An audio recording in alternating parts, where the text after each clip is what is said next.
highlight that as a note for his absence. Let me ask Comrade Floyd to kickstart the press briefing so we don't delay. Thank you.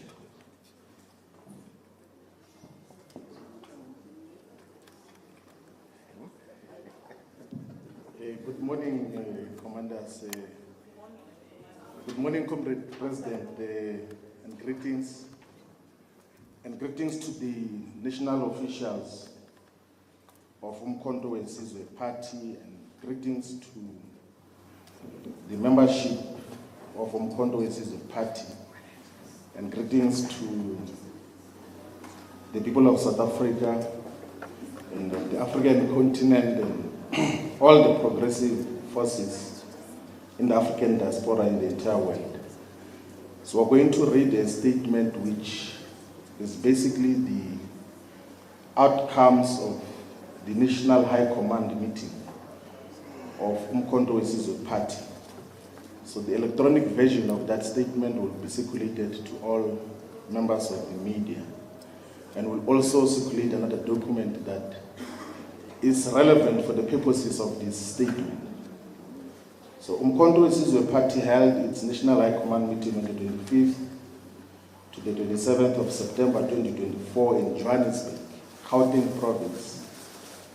The National High Command is the highest decision-making body in Umkhonto Wesizwe Party. The meeting was opened and addressed by Umkhonto Wesizwe Commander General and President Zuma, who provided sound, instructive, and clear political, ideological, and organizational guidance to the members of the National High Command and the entire organization. President Zuma presented a clear roadmap towards total liberation and emancipation of the people of South Africa. The meeting of the National High Command was a resounding success in that we adopted the following important and critical documents in the life of the organization. The National High Command adopted the Constitution, which will be published from today in the website of Umkhonto Wesizwe Party. And it sets clear aims and objectives, values and principles, and establishes all the leadership structures of the organization. We will give key highlights of the Constitution in this statement and read out some of the critical components of the Constitution: the preamble, the aims and objectives, the section on membership, the section on duties and obligations of members, and of course we'll then speak to what are the integral parts and organizations that form the Umkhonto Wesizwe Party. The Constitution of Umkhonto Wesizwe Party also includes the Code of Disciplinary Conduct and the minimum standards and code of conduct for all public representatives. The meeting of the National High Command also adopted a framework on the absorption of policy and research staff members, and a broad framework on how policies of Umkhonto Wesizwe will be organically generated towards a policy conference. The policy development process is grounded on the people's mandate and the adopted Constitution of Umkhonto Wesizwe. The key emphasis is that our policies are aimed at total liberation and freedom for our people. The policies of Umkhonto Wesizwe seek to realize the broadest and total liberation of our people from political, economic, social, spatial, cultural, and knowledge or ideological apartheid and all other forms of oppression and exclusion. The National High Command also deployed the national officials and members of the National High Command to provinces, but also constituted committees that are going to support the High Command in fulfilling its responsibilities and obligations. In terms of the deployments to provinces, the Commander General and President is deployed to the province of KwaZulu-Natal. The Deputy President, Dr. John Hlophe, is deployed to the province of the Western Cape. The Secretary General, Dr. Sfiso Maseko, is deployed to the provinces of the Free State and the Northern Cape. The Deputy Secretary General, Nombuso Mkhize, is deployed to Mpumalanga Province. The national organizer is deployed to Gauteng province. The national chairperson, Nkosinathi Hleko, is deployed to the Northwest province. The national deputy chairperson, Wilson Mukocho Sibilwana, is deployed to the province of the Eastern Cape. The Treasurer General, Minzima Gubane, is deployed to the province of Limpopo. All other members of the National High Command are deployed to different provinces to do work of the organization. And the Secretary General has communicated to all the lower structures on who is deployed to their province and what will be expected from them. We direct that all structures of the organization at all levels must give maximum respect to the National High Command deployees, because we are assured that the national leaders will give maximum respect to all the lower structures. The President and national officials will appoint additional members to the National High Command to guarantee gender parity, geographic spread, and generational mix principles in the collective, which in the National High Command will not exceed 45 additional members. The President will over the next few weeks, start the process of appointing and announcing the provincial conveners and coordinators who will be leaders of provinces on behalf of the organization. And the national officials and the National High Command will also appoint the provincial, regional, and sub-regional detachments. The National High Command also constituted the following committees: the National Disciplinary Committee, a Communications Committee, the Safety and Security Committee, the Economic Transformation Committee, the Social Transformation Committee, the International Relations Committee, and the Governance Committee, and also the Finance Committee. The National Disciplinary Committee is going to be presided by Dr. John Hlophe, the Deputy President of the organization. It will also include Dr. Ndiboniswani of Zuma, General Nompumelelo Desi Chilwana, Bongani Baloyi, Diana Mutawe, and then 5 external members who are not members of the National High Command, but are members of Umkhonto weSizwe Party. The constitution of Umkhonto weSizwe Party, which is going to be released and published today, instructs and empowers the national officials to appoint a national prosecutor who will be responsible for internal prosecutions on behalf of the organization. The meeting of the national officials that took place on the 8th of October 2024 in Durban, KwaZulu-Natal, resolved to appoint Prince Kitsing Mukotedi as the national prosecutor, and is empowered as per the Code of Conduct to recommend an appointment of 7 other members who are going to assist in the internal disciplinary matters. The National Disciplinary Committee of Appeals of Umkhonto weSizwe will be the top 8 officials minus the Deputy President and the Secretary General, because they get involved in the prosecutorial and the adjudication process of internal discipline.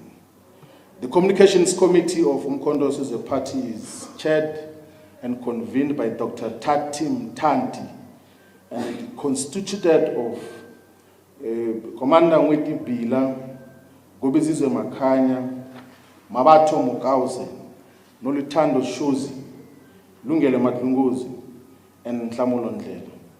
The Safety and Security Committee is convened and chaired by the National Chairperson, Nkosinathi Hleko. It's comprised of Sibusiso Tulu, Julius Nsingwane, Sindim Tembu, Fanuel Manana, Ndumiso Matlala, and Diana Mutawe.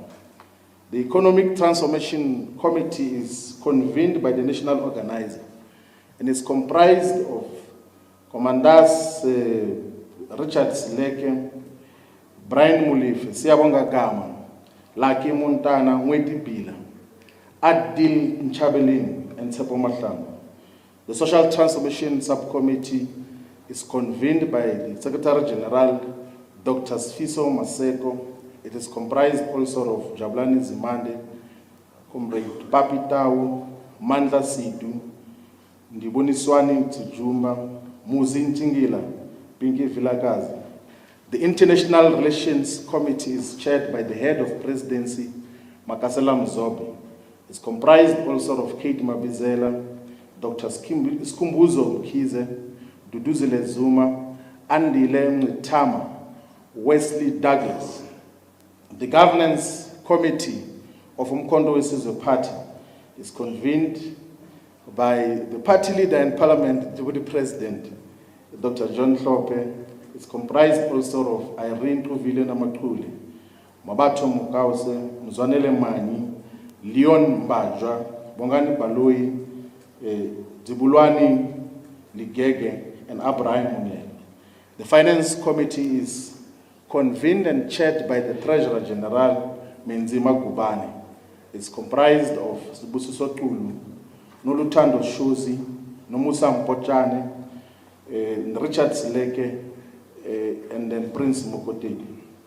The offices of the Umkhonto weSizwe Party, the national officials and the secretariat are in the process of finalizing the physical offices of the organization and will establish the office before the end of November 2024. The head office of Umkhonto weSizwe Party will have 2 wings, one in Johannesburg in Gauteng province and one in Durban in KwaZulu-Natal province.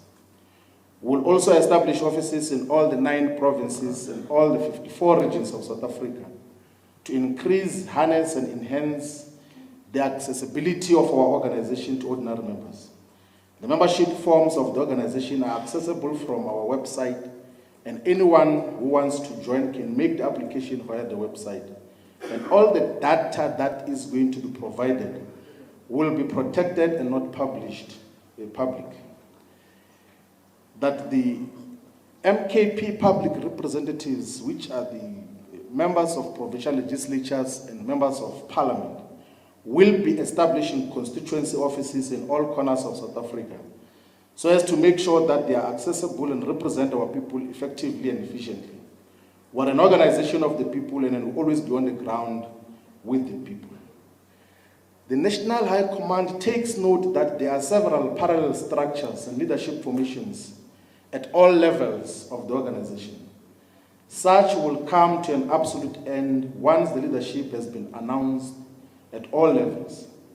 We will not tolerate insubordination and mutiny, and will isolate elements that seek to destabilize our movement.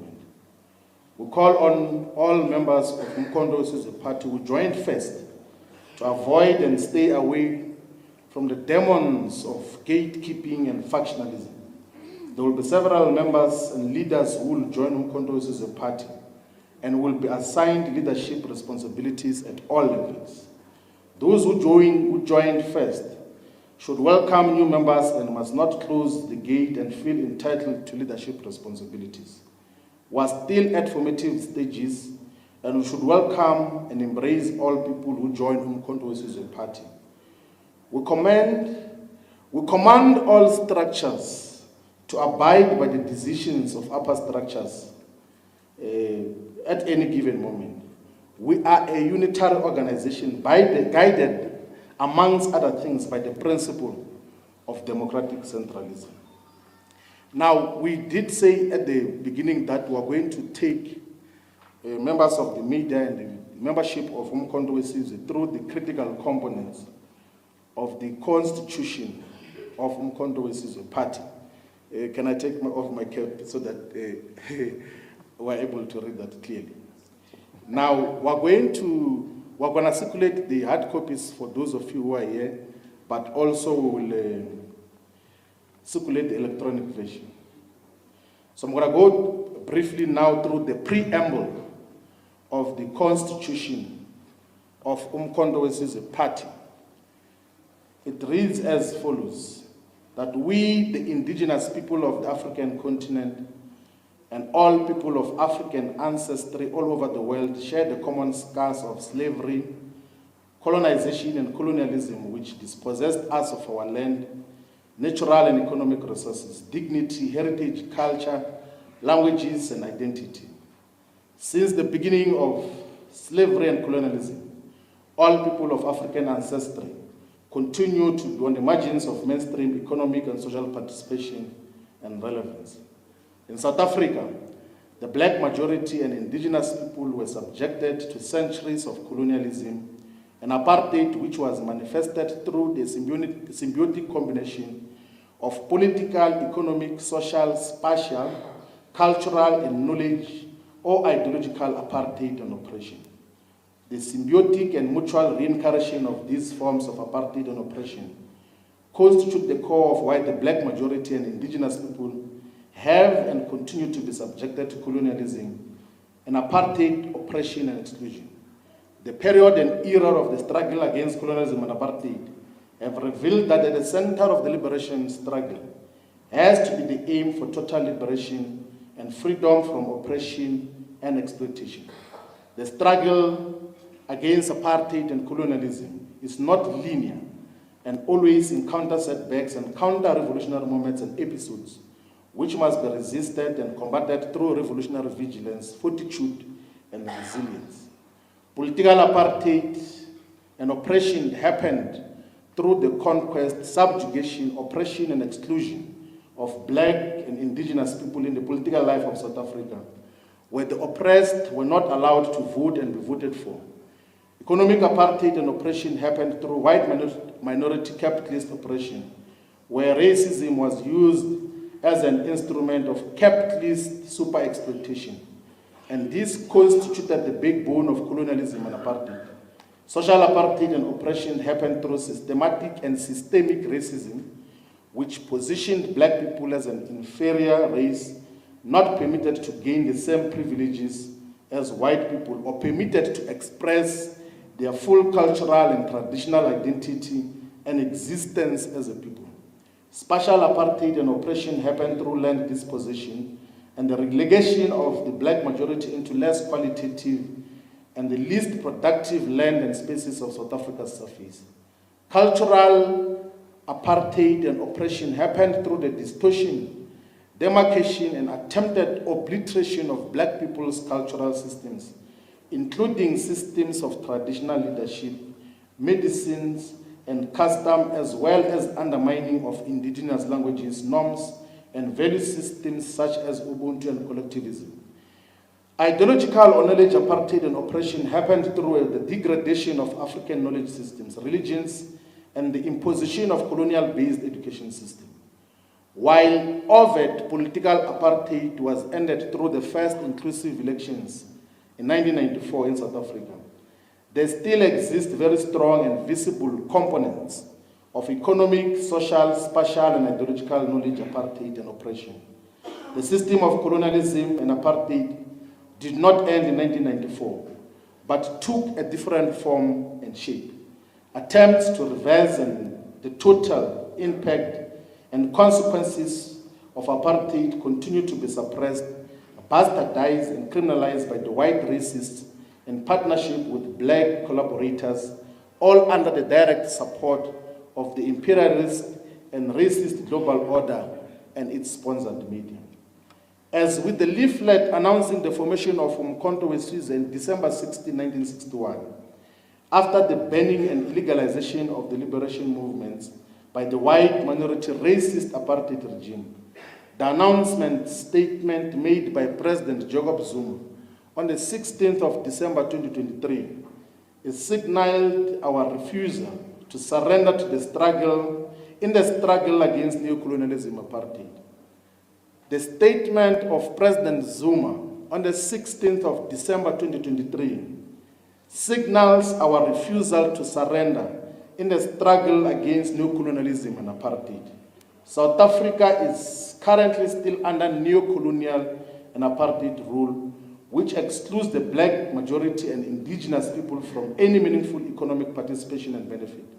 South Africa is still defined by strong and continued presence of economic, social, spatial, cultural, and knowledge ideological apartheid and oppression.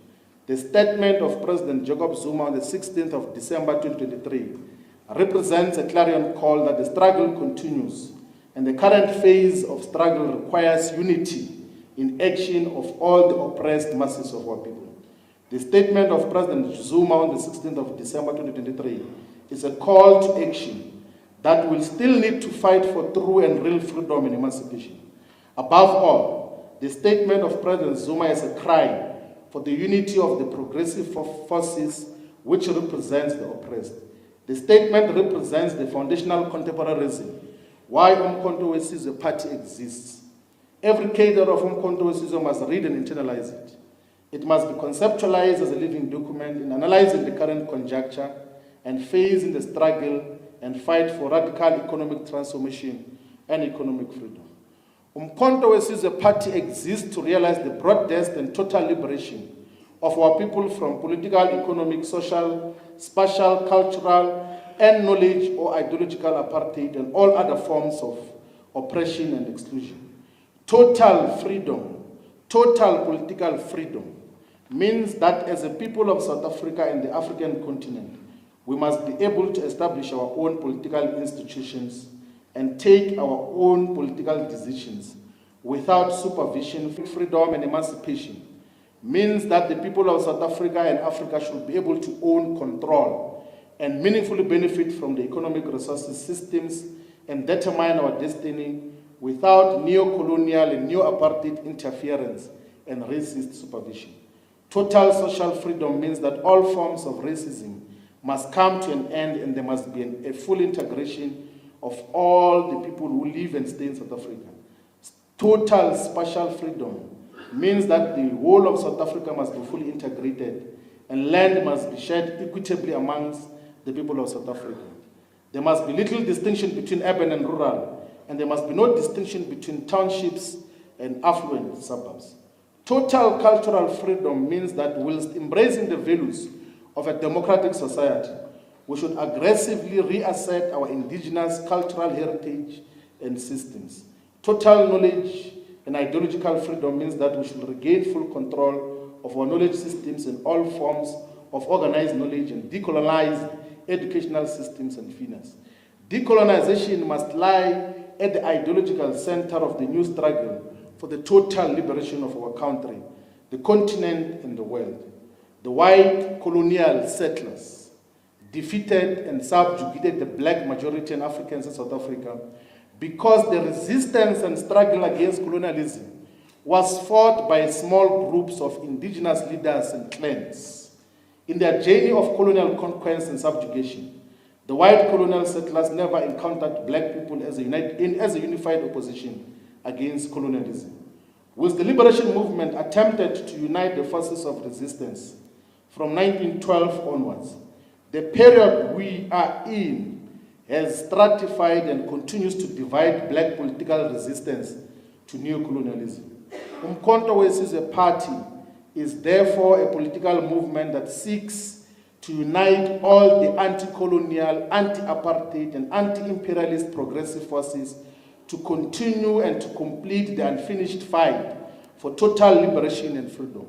Umkhonto weSizwe Party believes that now is the time that we unite all the progressive forces, particularly those who are not projects of and instruments of continued white domination and oppression.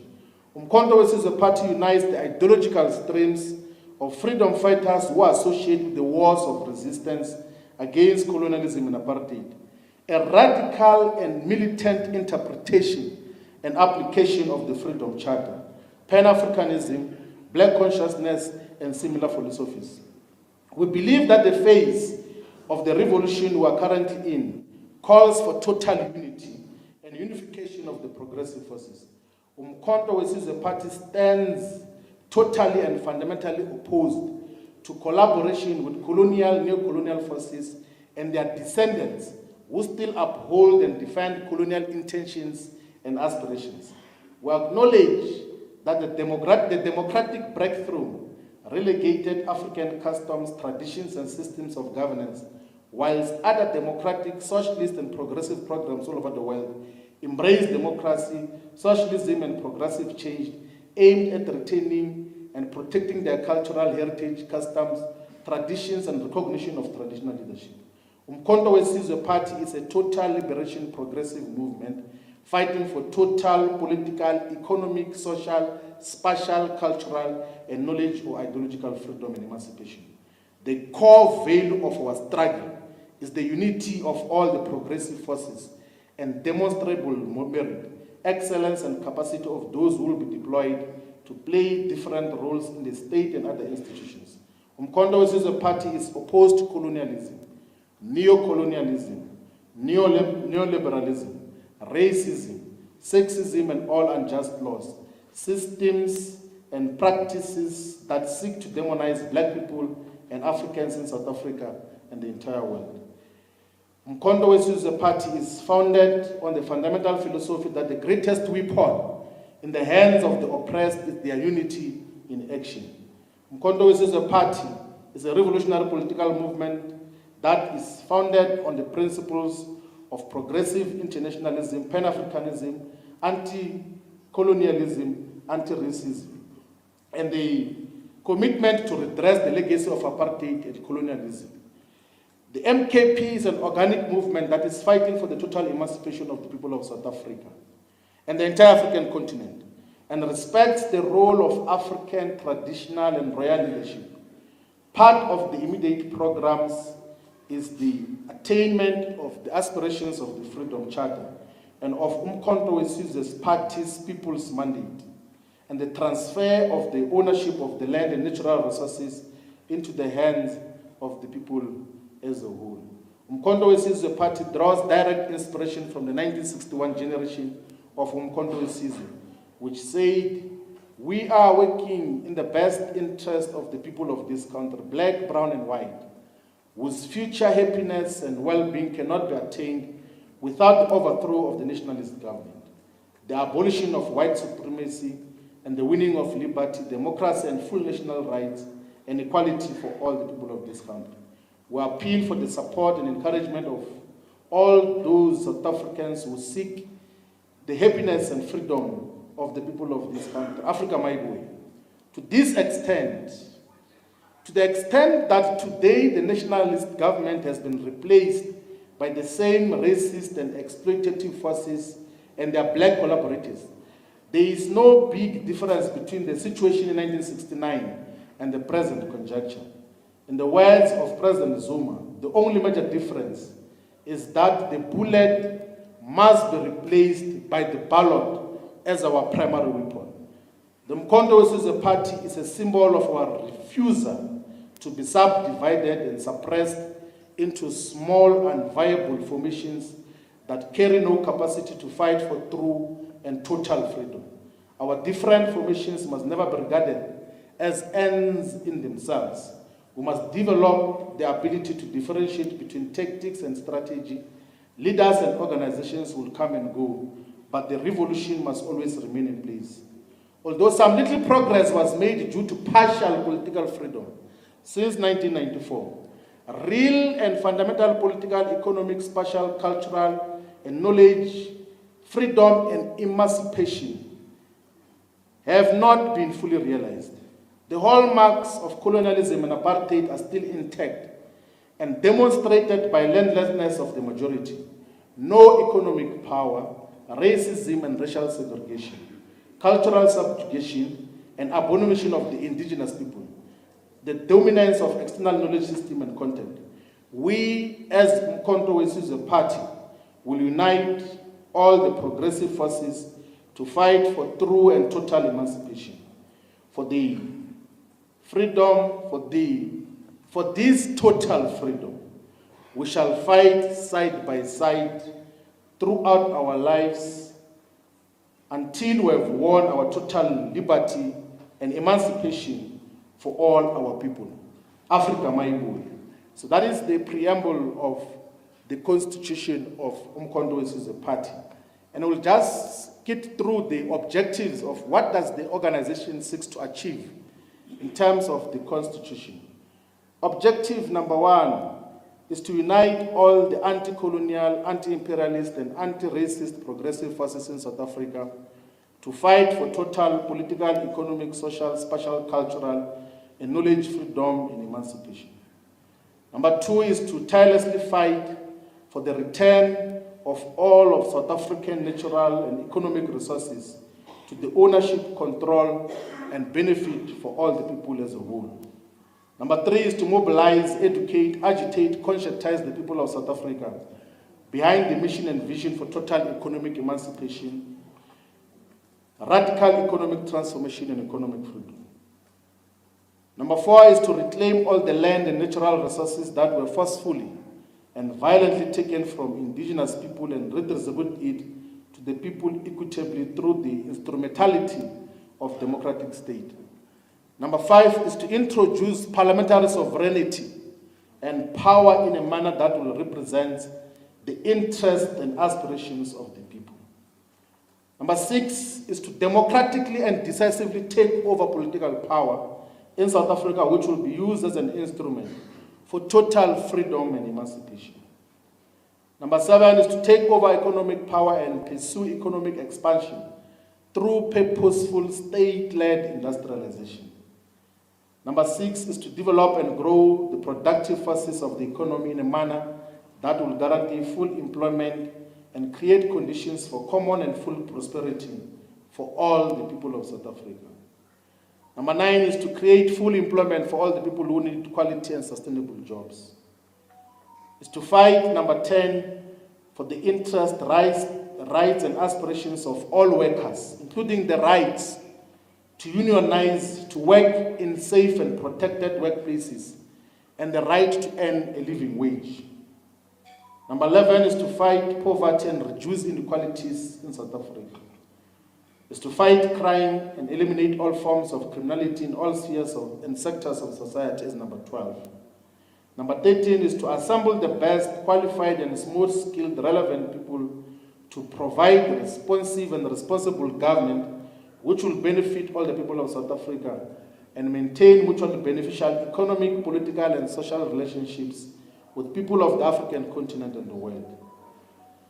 Number 14 is to promote intellectual work amongst black people, which will innovate, invent, and produce new ideas and solutions to the people as a whole, and in a manner that is organically connected to indigenous knowledge systems and appreciation of the progress made in other parts of the world.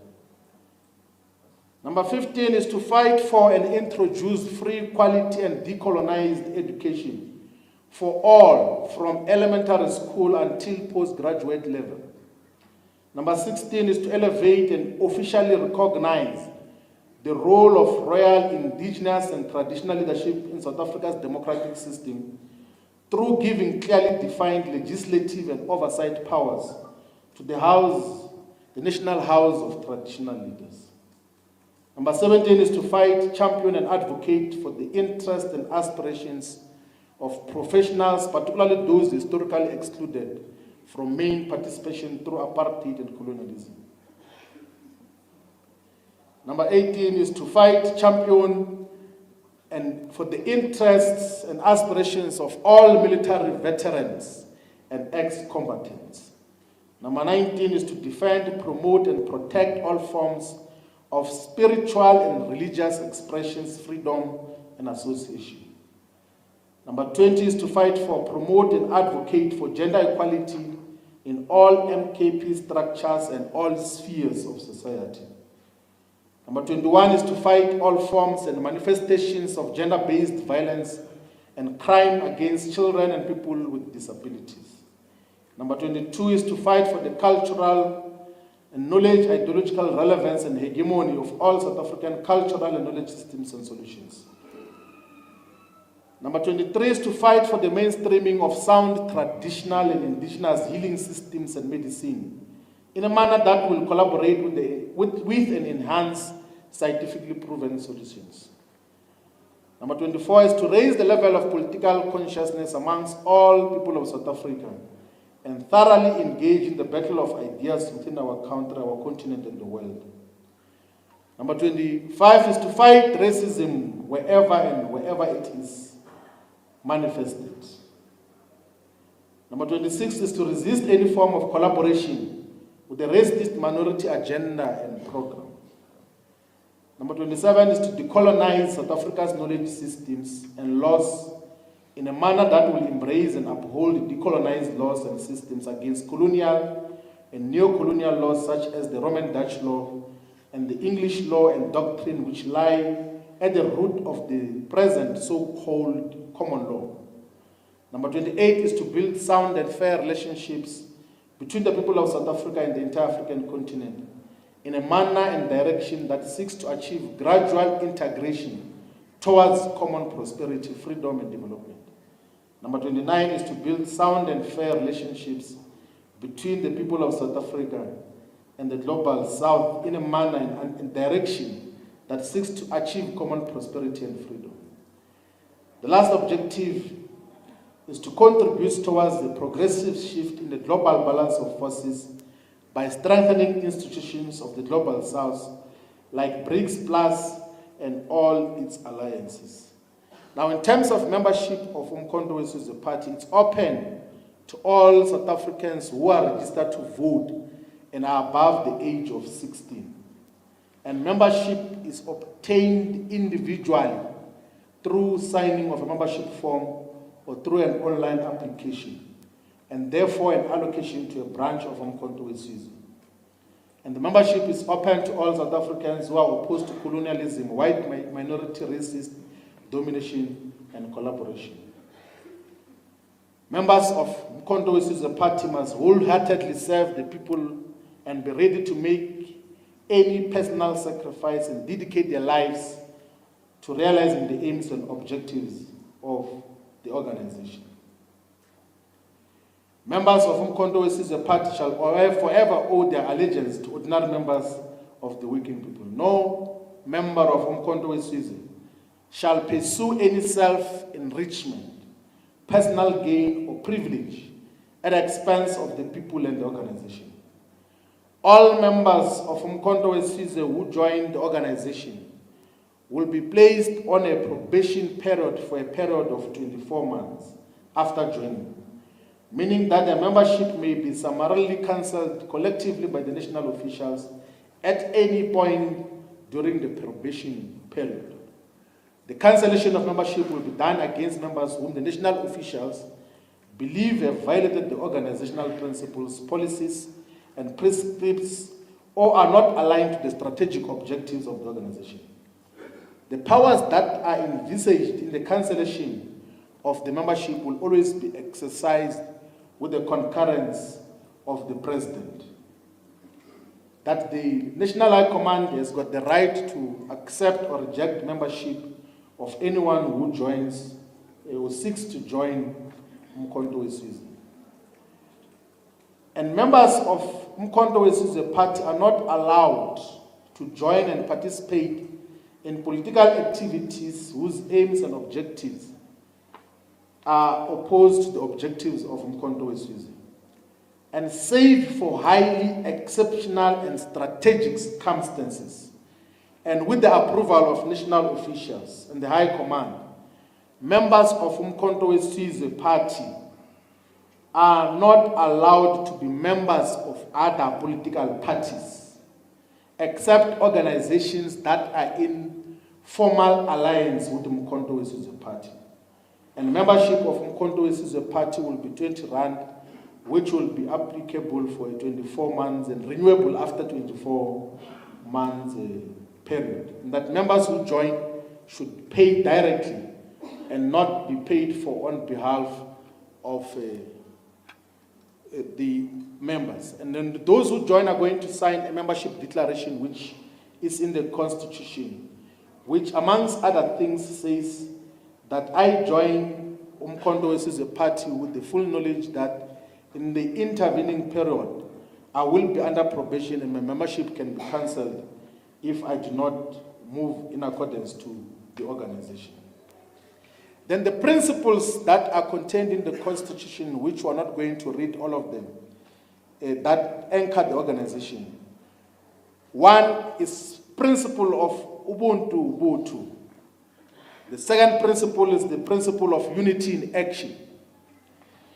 The third principle is the principle of Pan-Africanism, patriotism, and equality. The fourth principle is the principle of honesty and respect. The fifth principle and value of the organization is democratic centralism. The sixth principle is mandates, accountability, and reporting. The seventh principle is organic forms of public representation. The eighth principle is discipline and hard work. The ninth principle is knowledgeability and meritocracy. The last 10th principle is class consciousness. We will get time to all of us read through all these principles. But I just want to pull out one of the key principles that the president had guided firmly on as to what should be the values of all Umkhonto we Sizwe party members. The principle of honesty and respect, that all members of Umkhonto we Sizwe party must be honest at all times and must avoid making commitments on things they cannot fulfill. They must necessarily fulfill all the commitments they make to the people. The guiding principle of all Umkhonto we Sizwe members and public representatives will be what Amilcar Cabral says, that hide nothing from the masses of our people, tell no lies, expose lies whenever they are told, claim no easy victories. And the emphasis is that the respect demands that all members of Umkhonto we Sizwe party must respectfully raise their political views in and outside the organization and must engage even political opponents with robustness, but through respect. No member of Umkhonto we Sizwe party will be allowed to throw insults at anyone, including political opponents, even in instances where they have been insulted or provoked by the opponents. It's one of the principles that is going to guide how the organization is, but that is substantiated in the Constitution. And in terms of the structures and organizational structures of Umkhonto we Sizwe party, we are led by the president, who is the commander general and the president of the organization. And then there will be a structure called Royal House, which is comprised of the kings and queens, the recognized kings and queens, which will be an advisory structure which will interface with the organization through the president and commander general. And then underneath that, we're going to have a council of traditional and religious leaders. A council of traditional, indigenous, and religious leaders who are going to give constant counsel to the organization in terms of what are the key issues. So whenever manifestos and policy positions are adopted, the leadership collective will be obliged to go and give a report to people who lead the recognized constituencies, which are religious leaders and traditional leaders from all corners of South Africa, representing all cultural denominations and expressions in South Africa. And underneath that, we're going to have the national officials, which is the top 8 of President, Deputy President, Secretary General, Deputy Secretary General, National Chairperson, Deputy National Chairperson, Treasurer General, and National Organizer. And then we're going to have the National High Command, which is the highest decision-making body. So it's an equivalent of a National Executive Committee or a Central Command Team in other organizations. It's the highest decision-making body, the National High Command, which takes decisions. That is the structure that took the final decision on the Constitution. And out of that, we're then going to have provincial detachments. Provincial detachments will be the ones that are responsible for coordination and work of the organization at provincial level, appointed by the national structures. Underneath that, we're going to have regional detachments. Regional detachments are demarcated as per the districts, the 54 districts or metropolitan districts, which are 8 in South Africa currently. So it's 54 regional detachments which are going to be leading the structures. And we must highlight that the composition of the provincial detachments will be provincial convener, provincial deputy convener, coordinator, deputy coordinator, organizer, deputy organizer, fundraiser, and deputy fundraiser. That will be the same in terms of regions. Underneath regions will be the sub-regional detachments, which are going to be demarcated as per the local municipalities in terms of the district municipalities, in terms of metropolitan municipalities, it will be as per the zones in that particular metropolitan municipalities. And underneath that will be ward detachments. Underneath ward detachments will be voting districts detachments. The voting district detachments are going to lead VD-based branches of Umkhonto weSizwe Party. So the branches of Umkhonto weSizwe are going to be VD-based. We are fully aware that in South Africa we have got 23,291 voting districts, and we are going to launch 23,291 branches of Umkhonto weSizwe, which are going to be constituted at VD level for efficiency and impact of work, because ward-based branches, of course, are functional in certain circumstances, but they are not easy to convene in mostly the rural areas and communities.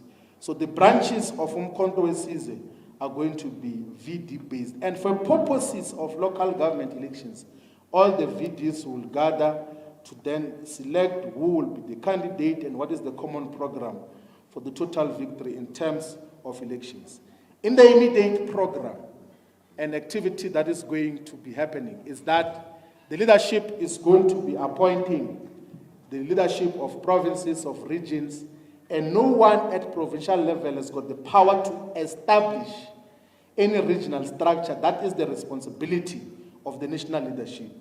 And once that leadership has been appointed, there is no one who is going to identify themselves as leaders of Umkhonto weSizwe in the province, except those that have been appointed in a letter that would have been signed by the Secretary General. So that is the principle that is going to obtain. The fraternal organizations that exist within Umkhonto weSizwe Party. One is Umkhonto weSizwe Women's League. It is established by the Constitution, which is comprised of all women in Umkhonto weSizwe above the age of 16 and who are registered to vote, are going to organize and led at the national level by the National Women's Detachment. And then we'll have provincial structures, regional structures, ward structures, VD structures. We're also going to establish the Umkhonto weSizwe Youth League, which will be joined and led by young people between the ages of 13 years old and 30.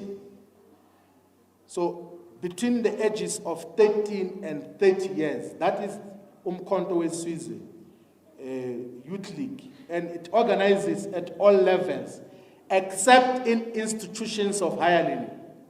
So Umkhonto weSizwe Youth League will organize young people in communities, except in institutions. The Umkhonto weSizwe Youth League will not launch campus-based branches.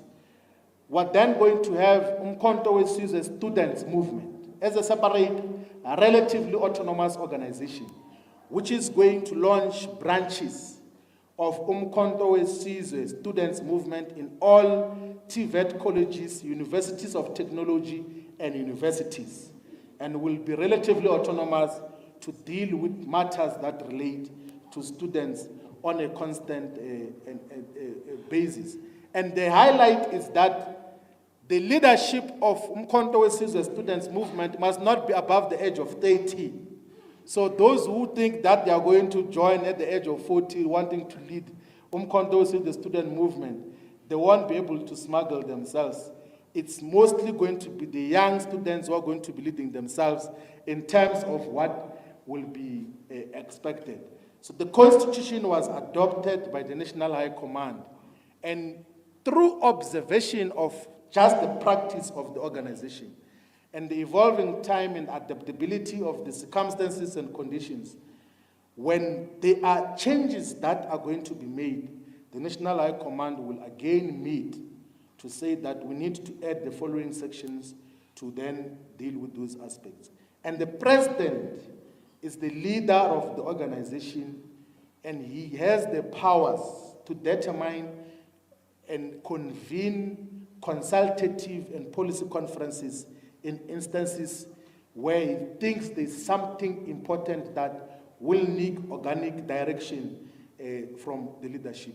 He also has the power to decree practices and decisions that go contrary to the main objectives of the organization. Ladies and gentlemen, the people of South Africa, the constitution of Umkhonto weSizwe Party. Thank you very much.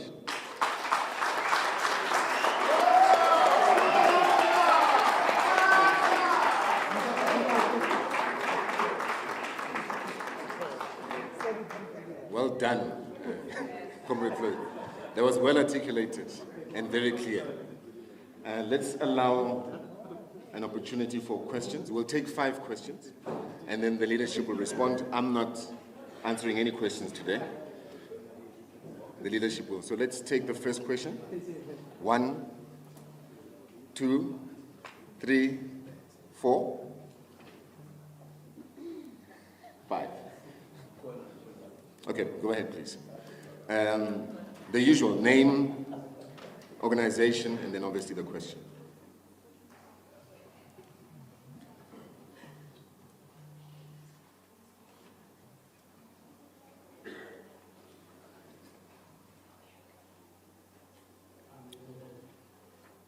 Yes, you can go ahead. It's on. It's not up. It's on. It is on. All right, I'm the President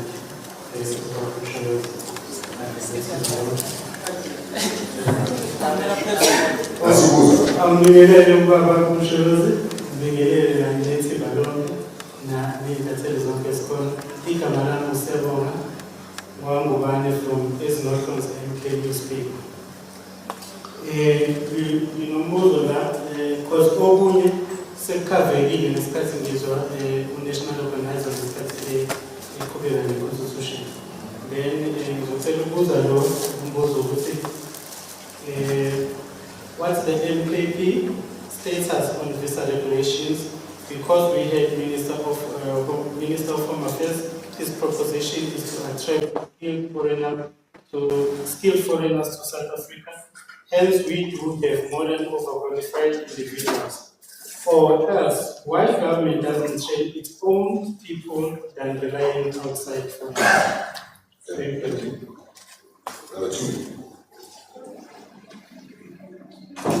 Yes.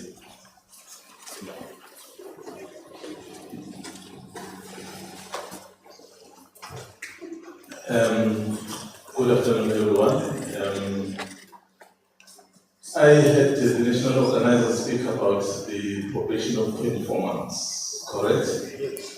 The party itself hasn't reached even a year. Does it mean all of you are in probation?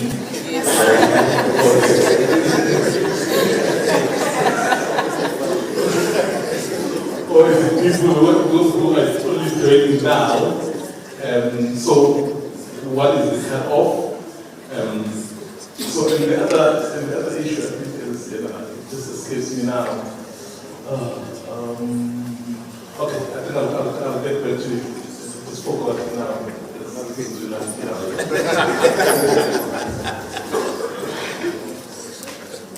Please go ahead. Greetings. My name is Sandra Boneva from the Sunday Times.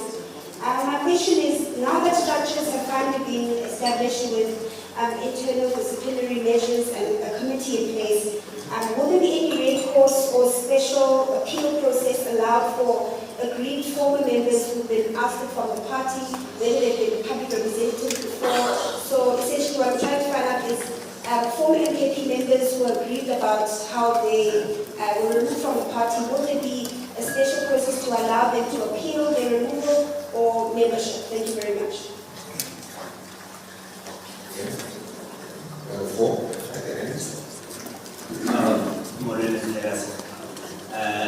We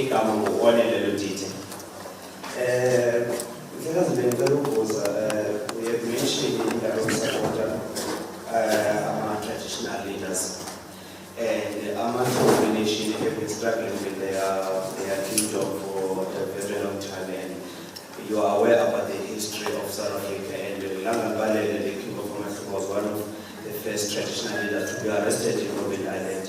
And on the 18th of this month, they have a case in High Court. Is the MP going to support them in their case? The second and last question is, you have mentioned several times that the reason why white people have defeated us, but because we're divided as black people. And we've seen MK trying to unite black people in all spheres. And how are we going to maintain that unity? Because there are people who are trying to divide MK, especially with other progressive forces.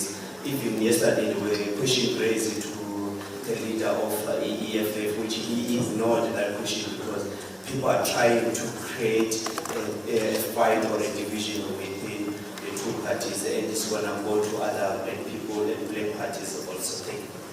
That's a long question. Do you remember that? Yes, I remember what I wanted to ask. Oh, so let's allow you to finish off your. Sorry about that.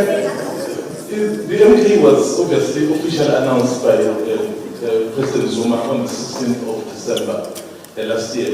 Is there anything planned to perhaps commemorate that day like it would normally happen? I mean, you come from a tradition of January 8th. Is there anything called December 16th?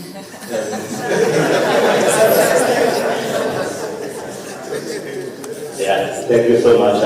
Howard from UFM. Let me start with the first question, just to amplify on immigration. What is the MK stance, particularly in the context of the country's electoral politics? Certain people are self-enforced votes because they approach these others believe they have gained. And in the previous media briefing, this question was asked, but it was never responded to. So a bit of detail on that one.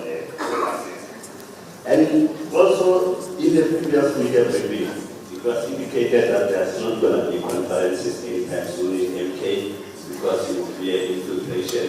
And now I hear this mention of a policy conference upcoming. Does that also open the region elective conference or that decision stands? And what is the rationale behind the decision of having two headquarters? I'm not even sure how to put it in plural form, an office in there and another in Joburg. Is it to make things convenient for the leader of the party? Since he's from Uganda, I'm not sure how far he is from KZN, I just know it's the same. And are you not concerned? Are you not concerned that this will be a creative of MK being a regional party supported largely by Zulu-speaking people? And finally, there will be prosperity. There seems to be a lot of emphasis on discipline in the presentation about the Constitution. So, are you able to give us an account of how right is this thing of people just being opposition, particularly the establishment of rival structures? Thank you. Yes. I think that was the last one. Should we allow me the relation to respond? There's 5 questions, then I'll take the next one. Did you present?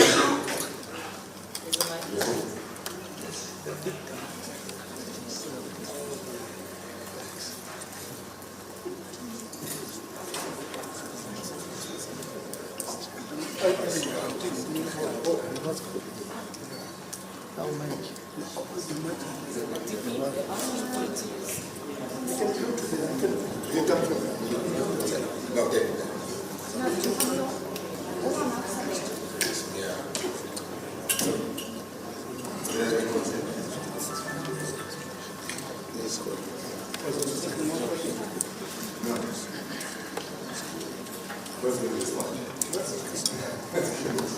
The team is going to finish. Take the last one. Thank you very much for the questions.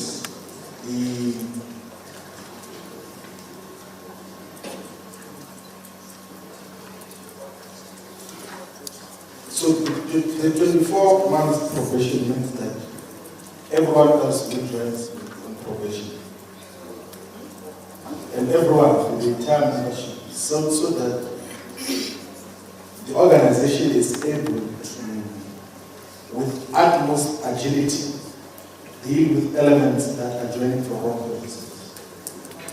So before the organization can confirm that you are truly a member, like if you misbehave, like we just cancel the membership without having to take you through a disciplinary process. And that is the purpose of having every member on it. Because it happens that for an organization that is being founded, like Umkhonto weSizwe, you will have a lot of interest elements who join for different purposes, for self-enrichment, or for thinking that they are going to be promoted into leadership responsibilities far much quicker. And then in the process, they become very disruptive. So that will be dealt with through the option of that your membership can be cancelled if you misbehave, because there are certain instances which you do not need to take people to a long disciplinary process. Like when people go and disrupt meetings and produce firearms in meetings of the organization and threaten the security of our movement. Those will be dealt with promptly, and there is no one who is going to impose themselves as a member once the membership is cancelled.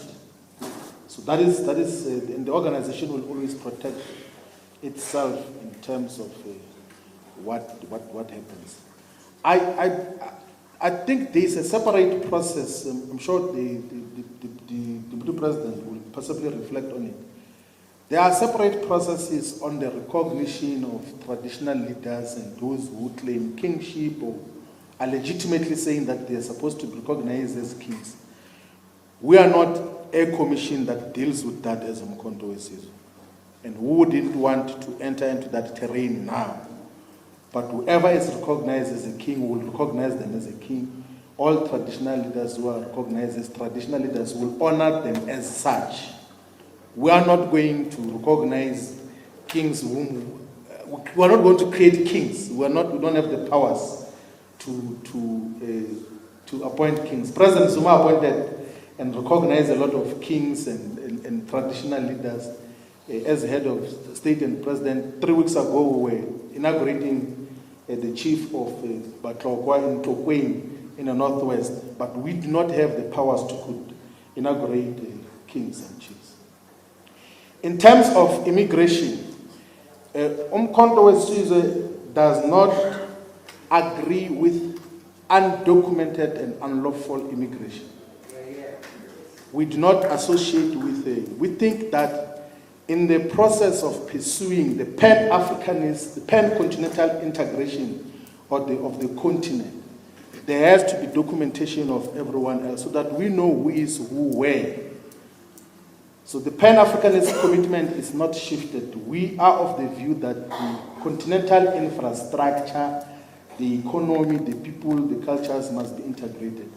But we are not for undocumented movements of people, because that might threaten the security of each of the constituent parts which are going to pursue the African integration agenda. So so Pan-Africanism does not entail anarchy. Pan-Africanism does not mean that we must just live as if there is no order. There has to be order. There has to be clear guidance as to how do we integrate in terms of the economy, in terms of how do we benefit collectively as black people in the African continent from our common economic resources and heritage in terms of what happens. The leadership of Umkhonto weSizwe will speak at a subsequent stage on the programs and activities that are going to be held to mark the first anniversary of Umkhonto weSizwe Party on the 16th of December. So that program of action will be outlined once all the logistical issues have been sorted. But most definitely there will be activity that is going to take place, and then the leadership will announce as to where such is going to take place, and all members will be informed. And it will not just be one activity in one province. It will be activities in the entirety of South Africa. to commemorate the first birthday of the official opposition in Parliament now and soon to be government of South Africa. Thank you. That was a comprehensive response. DP, you had, well, let's get TSG. Oh, come, something to clarify? The head office issue, yes. They're going to deal with it, okay.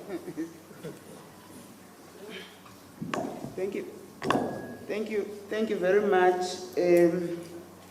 I'm going to address two questions. One on the two head offices, which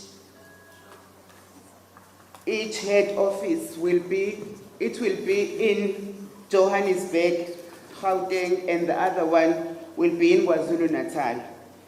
The rationale behind this is that our work as the National High Command is demanding that we are visible and we have meetings, various meetings in the two provinces.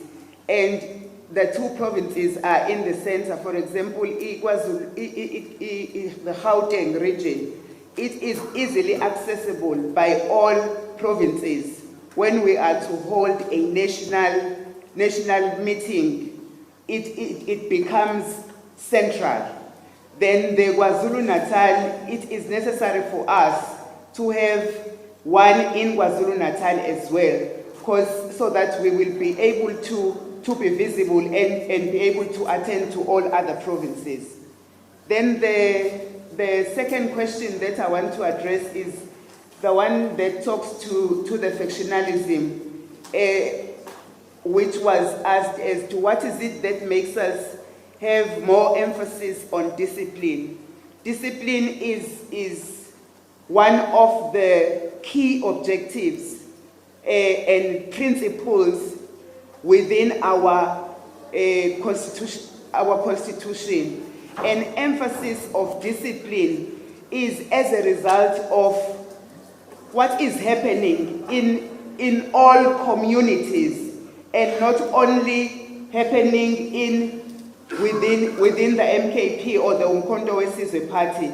But it is very important that one mentions that we have learned that as a growing organization, moving from being a movement, we are now an organization. We are being established. We are consolidating ourselves as an organization. It will be very necessary of us and essential that people that are within the Umkhonto weSizwe upholds the values and norms of Umkhonto weSizwe. One being that they should be responsible, they should be accountable, they should be respectful. Respect being the cornerstone of everything that of the behavior and the conduct of the members of Umkhonto weSizwe. The factionalism that exists within our communities, within our regions and provinces, that one will be dealt with easily so, because we now have our legal instrument, which is the Constitution. That is the reason. Thank you.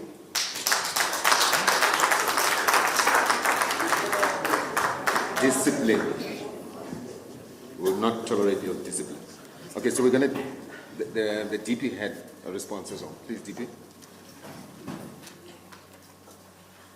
Member of the JSC.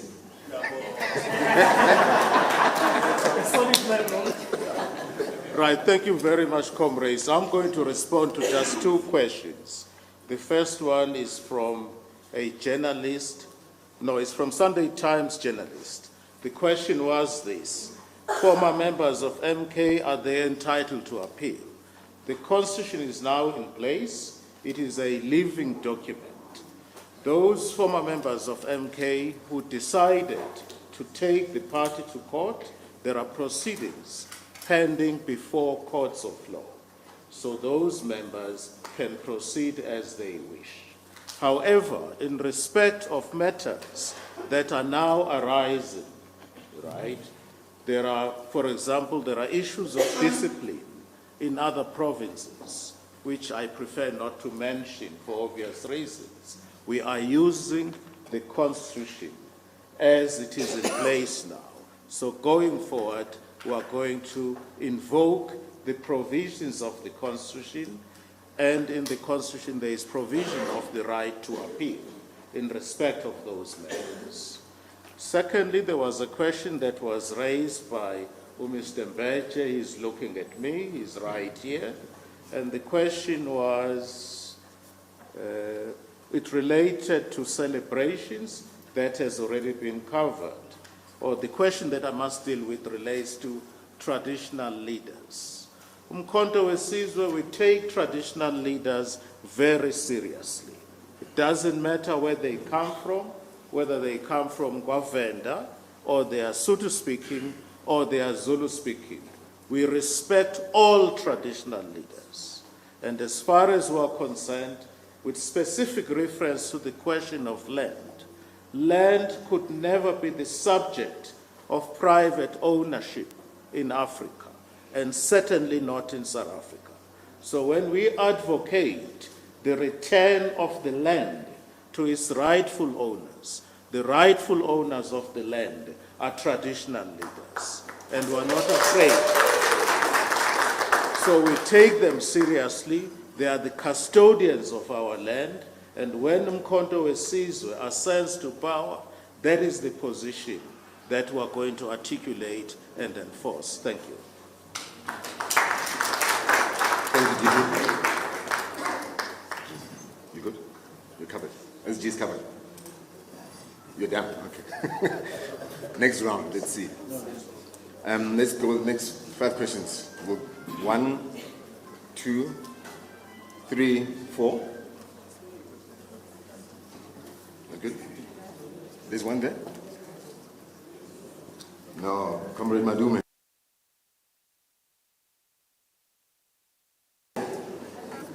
That's not one.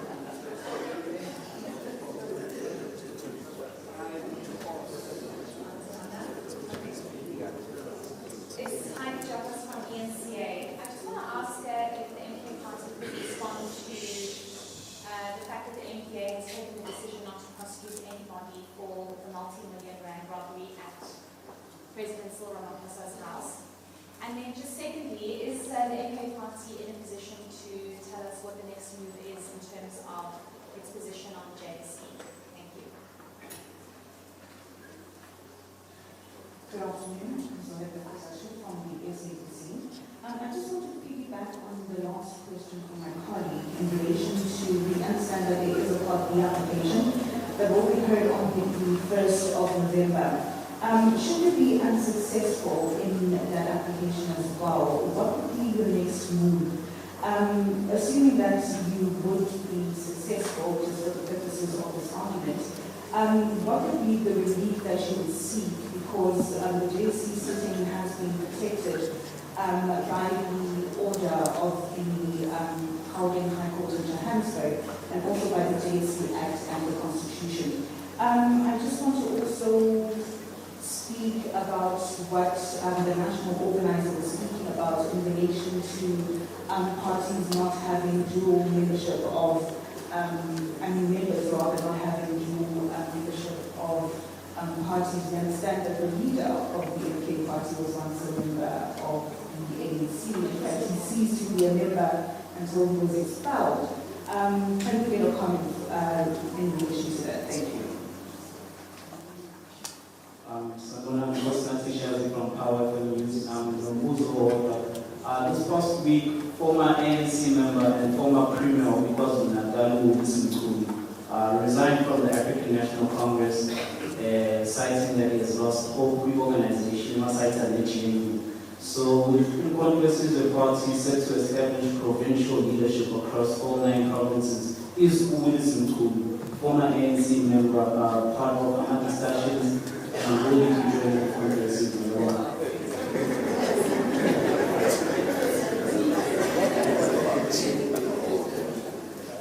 Good afternoon, my name is Elena Makoba. HDB radios. My question is, since Umkhonto won majority of votes in KwaZulu-Natal, does that mean the organization has any intentions to work in coalition government with other parties in the province and internationally? And secondly, Babu Zuma, since the constitution of the party has been formed, what's your take on being the lifelong member of the ANC? And does that mean you can again campaign for the ANC, given the chance that the current president of the ANC steps down? Lastly, how is it going to provide the issue of age restriction? Thank you. What was the first question?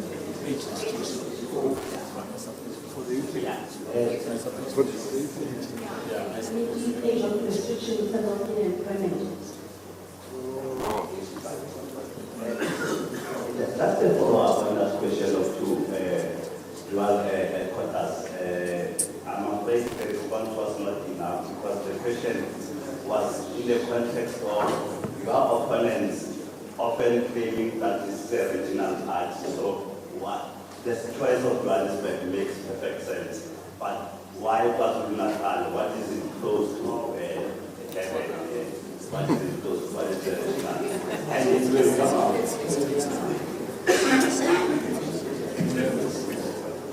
I think there was that. You didn't have a third question. Okay. So the first question, the next Pala Pala.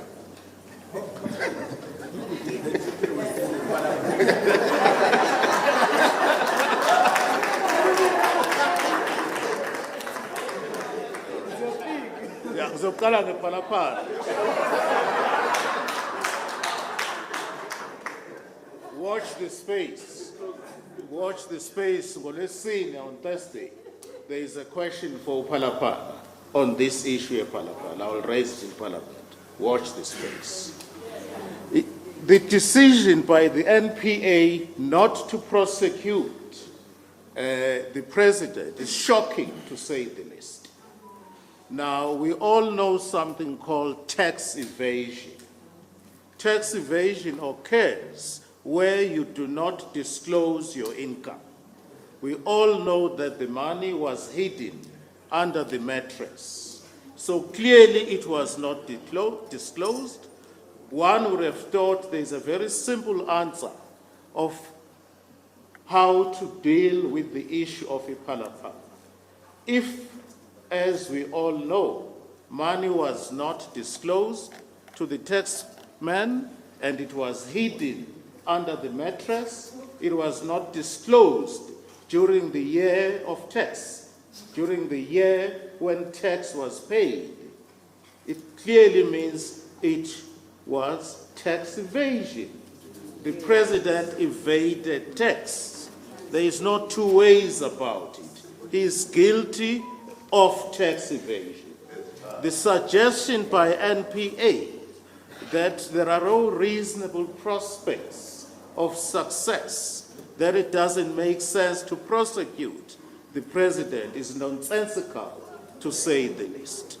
It does show, in my view, that these institutions are being controlled, they are being monitored, and they are being remote controlled by those who support the president. There is a simple English term, those institutions like NPA are captured. It's as simple as that. I would expect the president to be prosecuted in this regard because clearly money was not disclosed to the tax man. The president is guilty of tax evasion. I know other political parties are dealing with the issue of Palapala at a different level. We are going to deal with it at our own level, on our own terms, starting from next week on Thursday with question time in Parliament. Secondly, the issue of the Judicial Service Commission. I regard myself as a member of the JSC who was gagged. I was told in terms of the court's order that emanated from the Western Cape High Court that I could not attend the proceedings of the JSC. I suppose if I wanted to attend, I could sit and keep quiet. I didn't have time to go there and keep quiet. Secondly, there was an attempt by the legal team to stop the proceedings of the JSC. We lost. Now, we lost 2 successive cases. We know what happens in South Africa. When you lose, and you lose. Right? So it did not surprise us. I was a judge myself for 29 years. It did not surprise us when we lost, because we know the judiciary is also captured. It is as simple as all that. Now, there is no provision in terms of the law for an alternate member. I was the only member, I'm still the only member of the JSC. There is no provision for an alternate member of the JSC. We have to go back to the drawing board and get somebody else deployed to the JSC. So the decision to resign until finalization of the proceedings by the Constitutional Court was strategic in the sense that right now the party was not represented in the JSC. There is another sitting coming in April next year and another one coming in October next year. So if the party, we want to be represented as the MK on the JSC, the only way to ensure that we are represented until my legal battles are finalized, it is for me to withdraw with dignity, and then another member of the MK party will be deployed to the JSC until my problems are over. At which stage I will decide whether to go back, but I can assure you I will bounce back in style.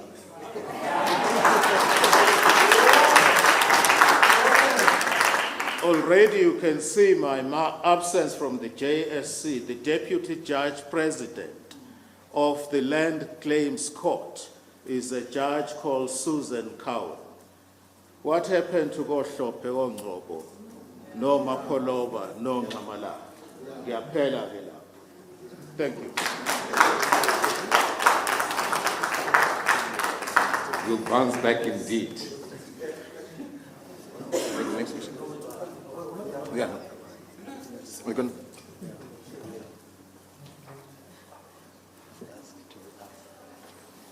Thanks, Comrade Chama. I'm requested to answer on 2.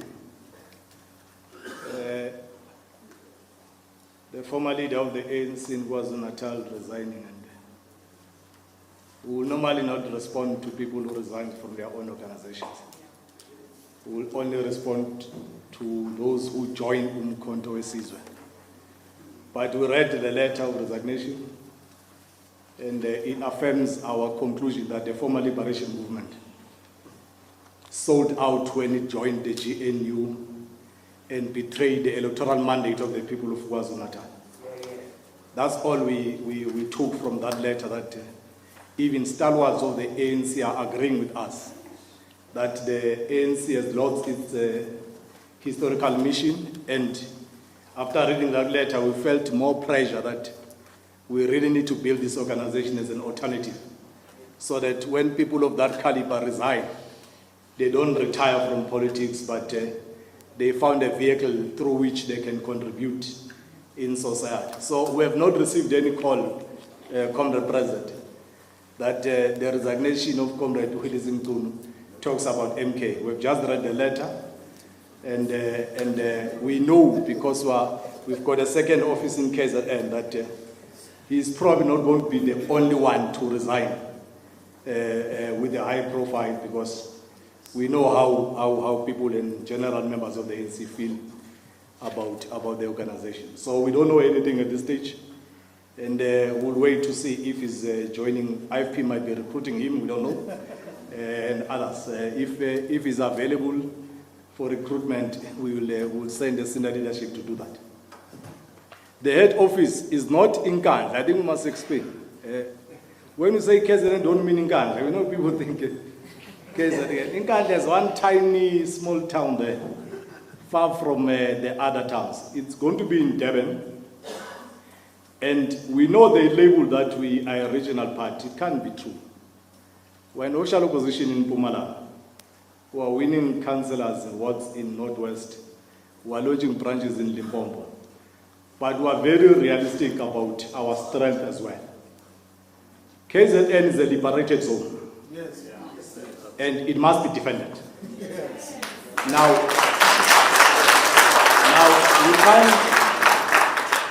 we can't operate as if we don't know what we have and what we want. We're advancing national very strongly, but we're jealous in guarding our victories in KZN. And the wisdom of the National High Command was that for KZN to be protected,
the Constitution does not provide for an elective conference, and that is not a mistake.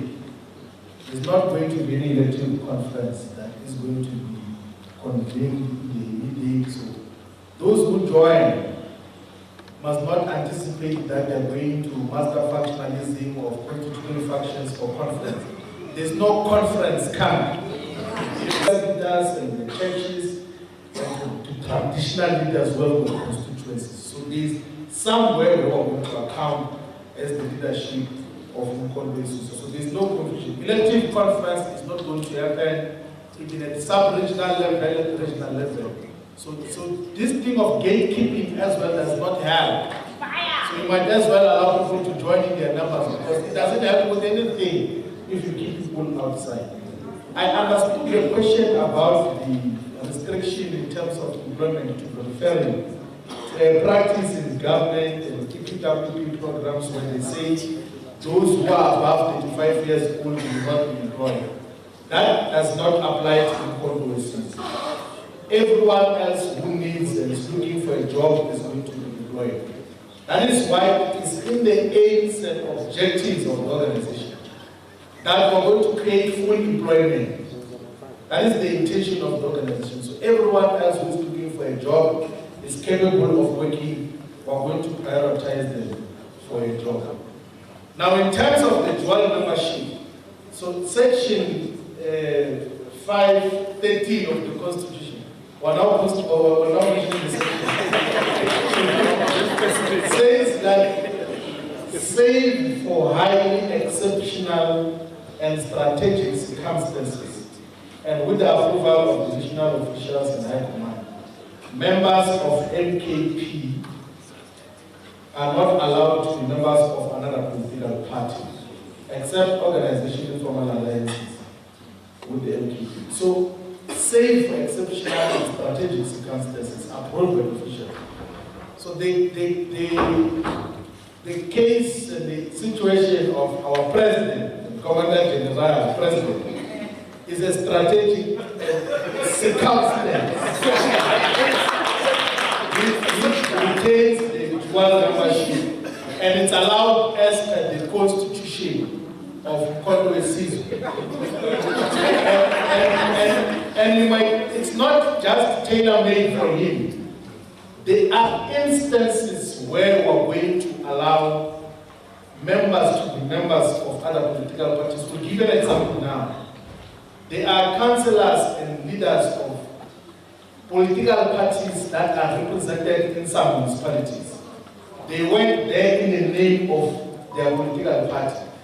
If they leave that political party now, they are going to lose their membership as councillors. So we might agree that, okay, you can retain your membership of that organization and be a member of MK. But come 2026, when the circumstances change, you can now join fully as MP. So it's not just tailor-made for the president, it's to deal with these aspects where dual membership in some instances that are strategic are going to be prohibited. So there is nothing unconstitutional and nothing untoward about the membership of President Zuma. It's within the constitution of Congress. That is what we did to clarify. Thank you very much. I'm going to call upon our President, President Zuma, to address himself. A member of the June Commission.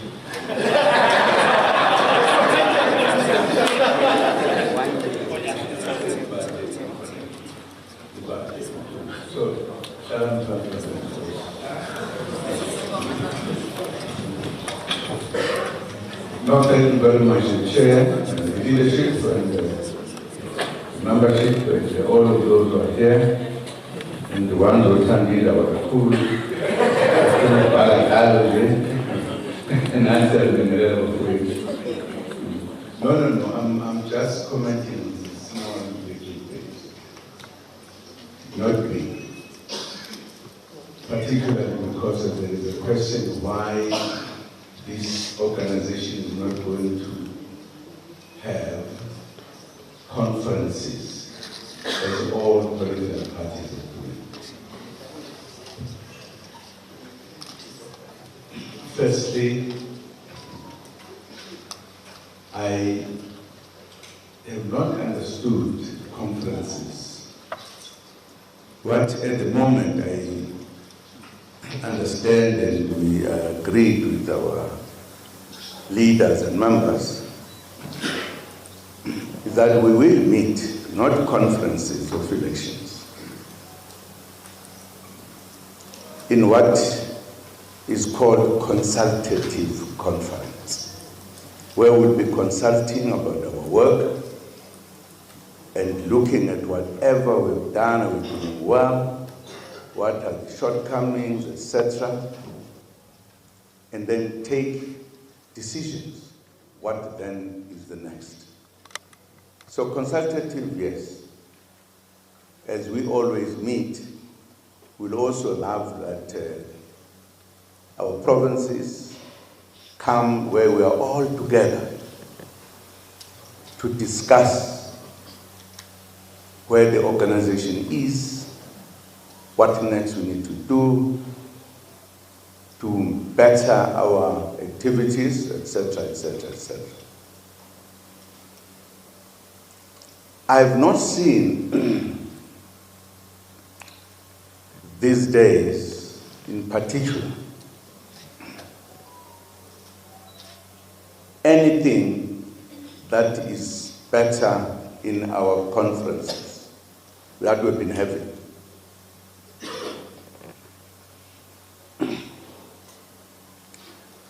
And we've asked the question, what is it that is more important for us to have conferences, what are they called?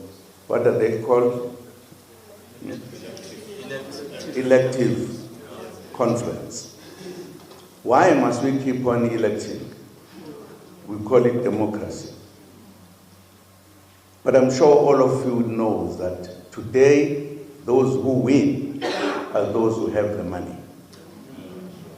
Is that consulted? Is that democracy? You know that there are presidents who are president today because they had all the money, but they can't do the presidency. or do anything that is presidential. No, that's true. It has become a business, not even a proper business, corrupt business, where people take money, pay to elect so and so. One of the things that those who are behind those who have money have done, if you get elected, they think you are not doing what they want. They then give money to your comrades without you knowing, that pay people to be able to have so and so become a leader. So we have leaders who are not the leaders of the membership, but the leaders that have been elected by bought people with money. I don't think there is any democracy that we're talking about. And we know it because we have suffered. Many of you have not. But some of us have, as political parties. There are people who are leading who are not supposed, who are not meant to be leaders. They don't even know how to lead. But because of the money, they are. I just wanted to clarify this. You should know it's a well thought out decision. We want, in the first instance, I don't understand why, if there is a leader who is leading very well, doing everything, he must be taken out. You bring somebody who is directed from somewhere, even outside of the country. I don't think we should be so blind, to see that. It's a simple thing. Agreed? Journalist agreed?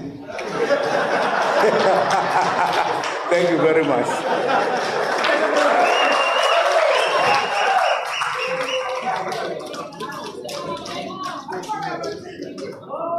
Thank you, President. Ladies and gentlemen, members of the media, that is the last speech. That's our closing. And we'd like to thank you for being present today and drive safely home. Thanks.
I think it dumped it and taken it.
Yes.